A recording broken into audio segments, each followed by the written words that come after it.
Boston 2024 is once again the talk of the town, and for more reason than one, including some new controversy over documents Mayor Marty Walsh signed that limit what city officials can talk about when it comes to the Olympics. We'll get to those in a minute. But first, we also got our first look this afternoon at what the Boston 2024 group presented to the U.S. Olympic Committee back in December. WGBH News reporter Ann Mostu was there for today's presentation, and she joins me now with a closer look at what we learned and what we didn't. So, Ann, what were the highlights in the documents that you got to see today? What stood out? The highlights were the visual details, Adam. We finally have a better sense of what this group is picturing and presenting in terms of logistics. And they gave two clusters, as they're calling them. They gave these maps of an Olympic waterfront cluster and an Olympic university cluster, and they so it looks showed like the waterfront cluster centered around South Boston we're looking at now, the university cluster sort of over here by us, Harvard, MIT, BU. Right, exactly, and those are going to be venues and accommodations. We just got more details for what they actually think this would look like. Okay, and what did you not see today that you thought you might? We did not see a number of budget items and a number of financial details. They said that they gave a budget.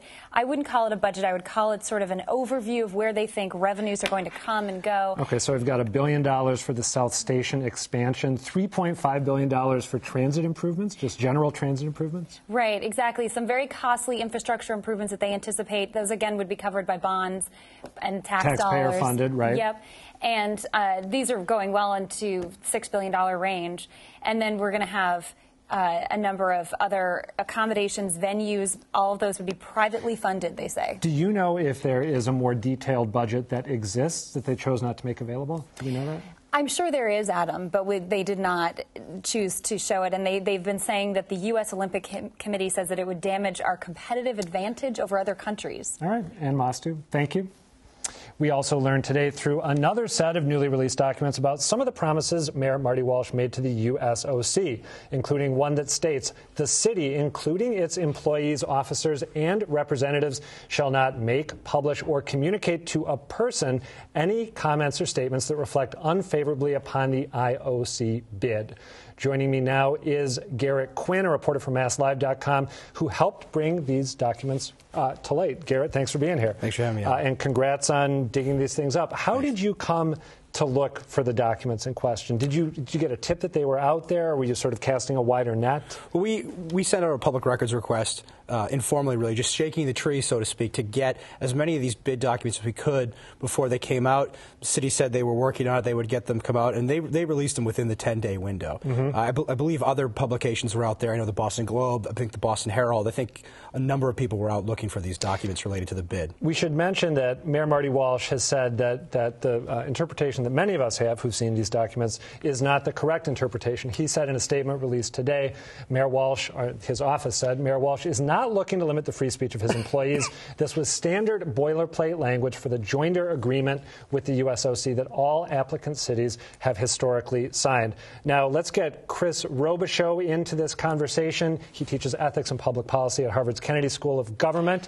Chris, what's your take on the mayor's explanation of why he signed this particular document? Do you buy it? I take him at his word, but it's not a great word. I mean, it's not encouraging to hear that everyone has had to sign something like this in the past. There's two things that really bother me about it. One, there's a prohibition, it seems, against city employees being able to speak publicly against this. That's bothersome. But also, there's a requirement that public employees speak positively about it, which is even more troubling to me.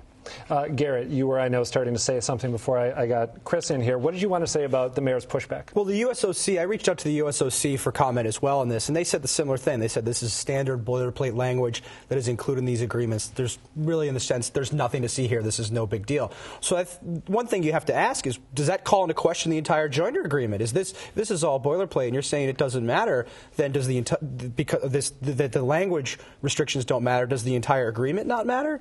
I'm very curious to know what the reaction is on that. Do we know, by the way, if Mayor Walsh made any attempt to have this language removed? Did he voice concerns and then get a reassurance that, no, this is just boilerplate? That I haven't heard. I have not heard whether one way or the other on that. I don't know what this excuse is supposed to be. It's just boilerplate. Then why is it there? I mean, if it's meaningless, why did you put it in there in the first place? It seems to me like it's very much, look, here's a private organization telling public employees that you need to, get on the team. put on your smiley faces and support this no matter what. And public employees don't work for private organizations. They work for us. This is happening. These revelations are coming out, of course, amid this broader debate about how the Olympic conversation should unfold, whether there should be a vote in the city of Boston, whether maybe there should be a statewide vote. Some people are already moving to make that happen. Mayor Walsh had initially said, no, I don't think we need a vote. I remember him telling me that back in December.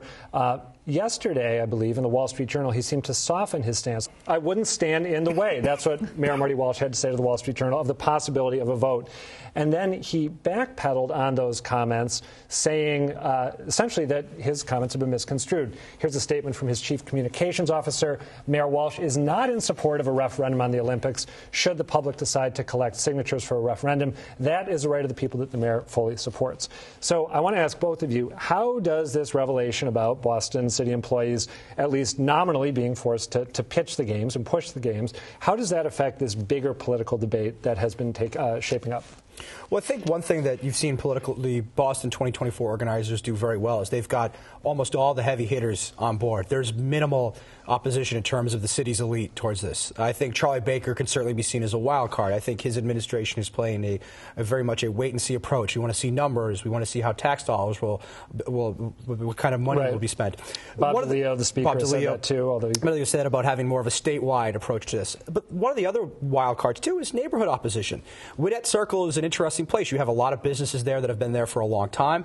That's also that region of the city is known for political activity. I don't think we should say that's in Dorchester, right? Right, or Dorchester, but South Boston will be affected too. So I think you have to look at how are the neighborhoods going to react to this. What's JP going to do if something wants to be put over there? So we haven't seen reactions from individual neighborhoods yet. Chris Robichaux, do you think that this agreement that the mayor signed, whether he meant it or not, does it change the political calculus?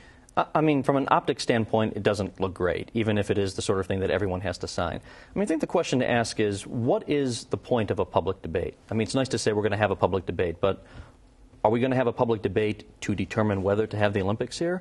Or are we going to have a public debate so that people get to have a public debate and then the mayor are going to go ahead and do whatever they want anyways? If it's the latter, then the public debate is just window dressing. I think it's worth mentioning, actually. I interviewed Dan O'Connell, the president of Boston 2024, recently on the show, and I asked him that very question. And his answer basically was, we are going to advance this Olympic bid. What will be decided over the course of the conversation we're going to be having is the sort of granularities of the proposal. Now, that being said, Boston 2024 had said they were not going to make these documents that they made available today, that they wouldn't let media take them out of the convention center, right? But they changed the course. So perhaps we'll see them change course. Garrett, what do you think? Well, there was a lot of pushback on requests for these. Originally, it was they were going to let us look at the things, that we weren't really allowed to take pictures. Then it sort of shifted that, oh well, you can come and spend as much time as you want with them. And suddenly they gave us everything on a zip drive. So I think there may be some reaction to sort of the pushback that they're getting from the press in terms of transparency and access. Chris Robichaux, if this thing went to a statewide vote, and this is looking way, way far in the future, but what's your sense, based on what you've been reading, hearing, maybe finding out on your own, about how people in Massachusetts, broadly speaking, feel about the games? I think folks are really divided. I think that, it would be great to have a robust conversation and see if persuasion can happen. I'm old-fashioned that way. I like that sort of thing. But we need to have that conversation. And just to echo what was said, we need more transparency in this process. And of course, Mayor Walsh has promised the most transparent bidding process in history, but you don't see it? Well, I just think we need it, and we need it in part for trust reasons, right? We need to trust that this process is on the up and up. All right, Christopher Robichaux, Garrett Quinn, thank you both for being here.